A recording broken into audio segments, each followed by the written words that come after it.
I saw something impossible last night, and it's left me terrified. My son was 17 years old when it happened 3 years ago. I don't want to get into the specifics of the cause and such, other than to say that it wasn't my son's fault and was the result of carelessness from the other driver. Instead, I need to focus on what the accident did to my son, the crippling, horrid, long-term effects of what happened that day. He was alone in his car when it occurred, thankfully, but he suffered 22 fractured, broken bones, major spinal damage, devastating head trauma. We didn't know for sure till weeks after the accident and after dozens of surgeries that he was paralyzed from the neck down. When he woke up from his coma after 3 weeks, it was clear that he wasn't really awake at all, and he never again would be. He had suffered severe brain damage. He was a broken, paralyzed vegetable shell of a human being. I had lost my son. He would never come back to me, and I would have to take care of him. I had help. We received a large settlement from those responsible for the accident, and this was used to get all the proper equipment set up for my son in his bedroom. I insisted on this. Whatever was left of him, even if it was just a small trace, would be comforted by being in his bedroom. I'm certain of it. I paid for a nurse to visit twice a day to run tests and help out with some tasks, which was invaluable. There were a lot of tasks that needed to be done. Changing his diapers, cleaning him numerous times a day, trying to get him to eat, cleaning up the mess of him spitting the food out all over the bedroom, giving him his numerous medicines and injections, clipping his fingernails, brushing what's left of his teeth, cutting his hair, and on we go. It's like taking care of a baby, a broken, damaged baby that will never, ever be able to take care of itself. The nurse used to help me from time to time, move him from his bed to a sort of wheelchair. We'd strap him in and push him around the neighborhood, but we stopped doing that months ago. It was too much work for the almost complete lack of enjoyment he got from it.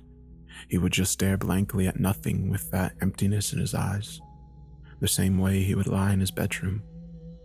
Other than blinking and sometimes moaning, I've never really seen him move an inch. He's completely unresponsive to any external stimuli. You could shout his name, flash lights, play loud music, all nothing. Not even the slightest hint of a response. For 3 straight years. I know what some of you are thinking. Just pull the plug, am I right? Well, I think about it every day. I really do. But after last night, now more than ever.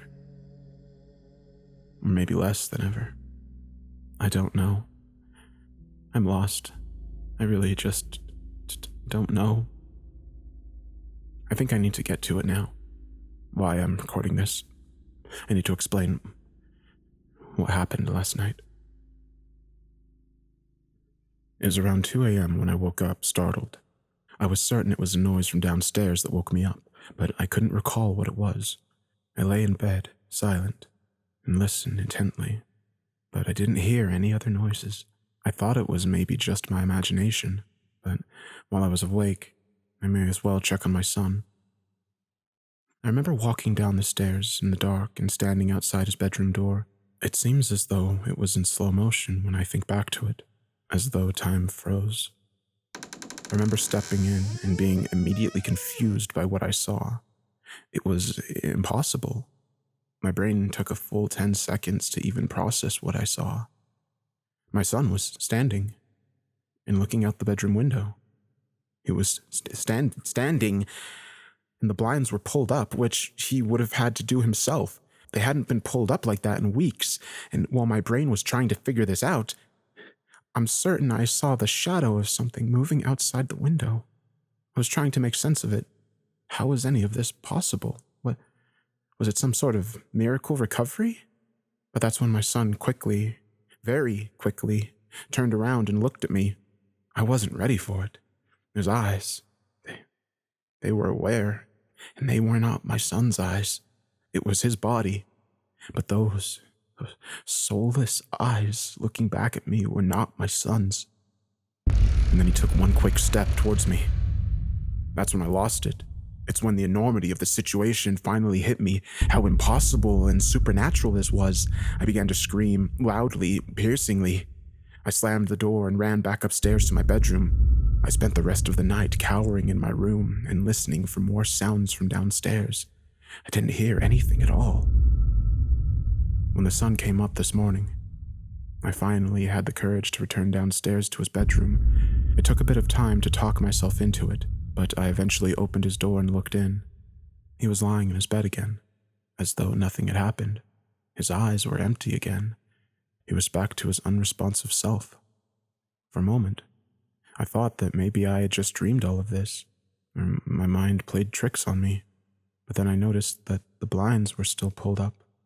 No, it really happened.